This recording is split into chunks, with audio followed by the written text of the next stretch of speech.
भाई अपने पैसे जरा देख भाल के दिया करो यार, ये लोग फ्रॉड होते हैं, ये आम लोगों के जैसे महंगी को एक्सप्लॉइट करते हैं। मैं पहले ऐसा ही करता था, फिर एक वाक्ये ने मेरी दुनिया बदल कर रख दी। अपने घर से साइकिल पर निकला था कि ठेकेदार से अपने बकाया जात वसूल कर लूं। मैं स्टील मिल फिक्सर था और एक कोठी के लेंटर के पैसे बाकी थे, मगर ठेकेदार आजकल पर टरखा रहा था। मैं साइकिल पर जा रहा था कि एक शख्स अपना बच्चा फुटपाथ के किनारे लिटाए अस्पताल पहुंचाने के लिए टैक्सी का किराया मांगता फिर रहा था।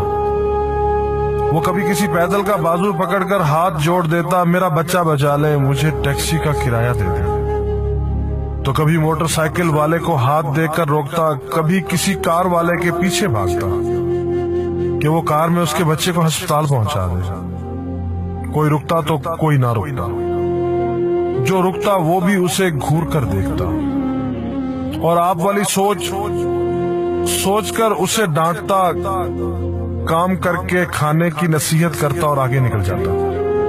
मैं जो साइकिल साइड पर रोके एक पांव जमीन पर टेके उसका तमाशा देख रहा था, अचानक उसकी नजर मुझ पर भी पड़ी।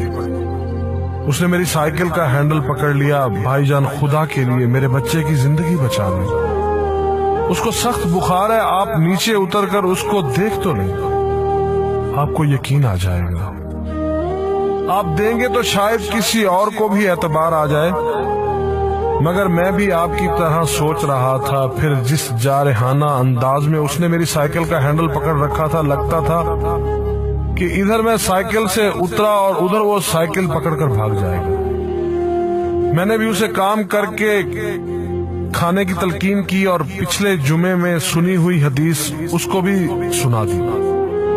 कमाकर खाने वाला अल्लाह का दोस्त होता है, और अपना हैंडल छुड़ाकर बड़बड़ाता हुआ आगे चल पड़ा। हरामखोर हमें बेवकूफ समझते हैं। 2-3 घंटे के बाद जब मैं बकाया जात वसूल करके वापस आया तो वो अभी उसी जगह खड़ा मांग रहा था। बच्चे को अब वो सड़क के पास ले आया था और उसके चेहरे से कपड़ा भी उठा रखा था। वो धाड़े मार मार कर रो रहा था। अब वो बच्चे के कफन दफन के लिए मांग रहा था। मैंने साइकिल को रोककर पांव से नीचे टेका और मैयत के चेहरे की तरफ देखा। फूल की तरह मासूम बच्चा जिंदगी की बाजी हार गया था। मेरे रोंगटे खड़े हो गए। मैंने जेब में जो कुछ था बकाया जात समेत सब बगैर गिने निकाल कर बाहर फेंका, और इससे पहले कि उसका बाप मेरी तरफ मुतवज्जे हो, साइकिल उस तेजी से चलाकर भागा गोया सारी बलाएं मेरे पीछे लग गई हों। रह गई लूटने की बात तो हमें कौन नहीं लूटता।